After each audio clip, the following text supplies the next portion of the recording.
Hi again. Here's the second video about the furnace that I've built. Second video in my little series. I'm going to give it a firing today. First proper firing apart from the initial test firing that I did. And what I'm going to do first is to cure the crucible.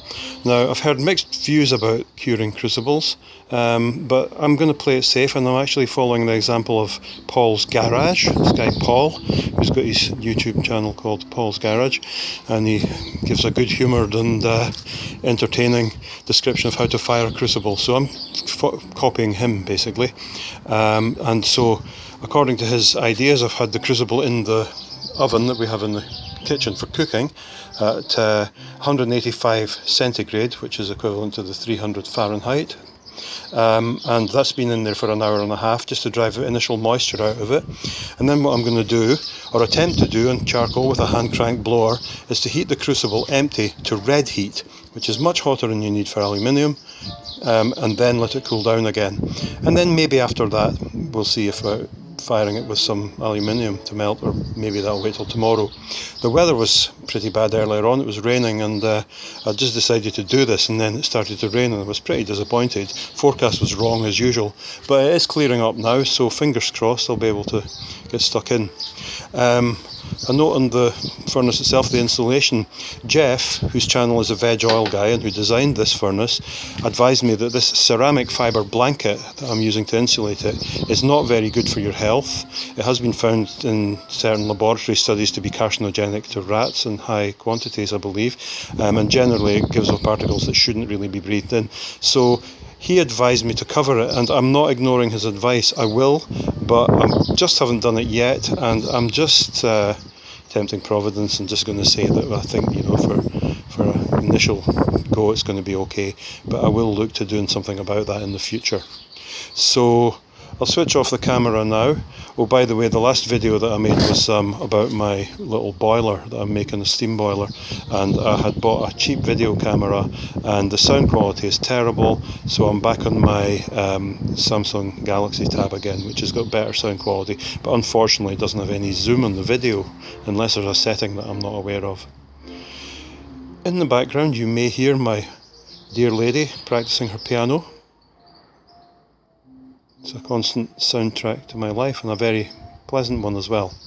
Anyway, I'll switch off now, get it set up and get going.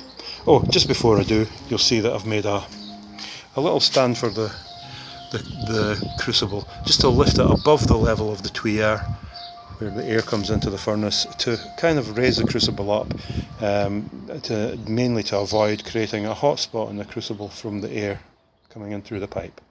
Okay, see you in a few minutes. So there it is, packed all round with charcoal and starting to smoke. It's the sheer beauty of these processes that I like, you know, they're lovely. So I'm going to start cranking the blower in a minute, and once it gets a bit of heat up I'll put the lid on and put the insulating cover on the lid and see how hot I can get it. I'm aiming for red heat. I'll probably go through a fair bit of charcoal, but we'll see what happens. Back later. Don't know if you can see in there or not. It might be just a bit too dark in there and a bit too light out here, but we do have some red heat there. The whole thing isn't glowing absolutely incandescently at this point, but it's definitely glowing. I'm going to see if I can get it a bit hotter, but I suspect even if I can't, that might be enough to cure the crucible. You may actually or may not be able to see it here. You probably can't actually, but the crucible is red hot. It's just cooling now because the lid's off and the blower isn't going, but it is glowing red hot. Maybe not a very bright red, but certainly a dull red. Well, what's the verdict? Well, I used half a bag of charcoal and it took quite a lot of time, and I did get the crucible sort of red hot, definitely glowing, but not brightly. Good enough I think for curing it, probably, but the number of times I had to refill with charcoal was a problem. Every few minutes the charcoal just burns away. I mean, this is common knowledge. This is my first experience of it, but I wasn't surprised. And then, of course, to take the lid off the kiln and feed the charcoal down the edges of the crucible through that narrow gap all takes time, and during that time the furnace is cooling. And so you know, that's potentially a problem. It also invites a lot of charcoal and ash to get into the crucible, which is okay when you're doing a curing firing, but when you're melting metal, it, I guess, can be a problem. However, we shall see, because I haven't tried it yet. Tomorrow I'm going to give it a go to try and melt some aluminium as a test to see how it goes. I do think probably it points to mainly using propane though in the future, and that was always part of the plan. However, when I use this as a little forge, charcoal might be the very thing. It's a matter of finding out as I go along. I'd started off intending to maybe melt some aluminium today, but not this day. It's time for a beer now. I deserve it. See you later. Hello again, it's day 2 of my aluminium melting weekend. Sunday, good way to spend a Sunday morning, I reckon. We're just starting up, so for the first time ever I'm melting some aluminium, or hoping to. And that's it really, just starting. Just to say as well though that I made a little lid for the crucible out of fabric, so that really for putting the charcoal in, it's make it much easier to pack charcoal around the edges without worrying about it going into the crucible. My bronze casting sculptor friend tells me a lid's a good idea anyway, but until I get the measure of the melting metal and so on, I'm going to leave it off so that I can see what's going on. But anyway, there we are. Hopefully be able to make a video of some melted aluminium later.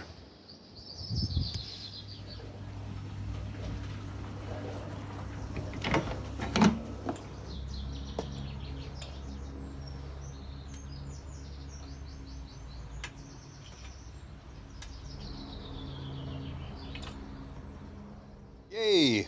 Il grande successo! Mini metal muffins, as the king of random likes to call them. The process was actually not that difficult. I did this in less than an hour. That's one crucible full. No, one crucible empty. One crucible full of aluminium, nearly a full tray of these tiny little metal aluminium cakes. To be honest, I'm going to go on to propane. This works, clearly. And hand cranking the blower isn't that big a deal. It's okay. The pain is continually having to refill the charcoal, take the lid off, refill the charcoal. I had to do it about 4 or 5 times just for this one melt, and it strikes me as being a rather inefficient way to work.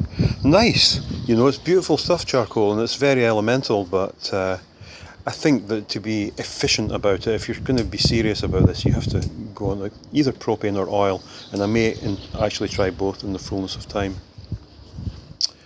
My partner was filming me as I was pouring the metal out of the crucible into the tray.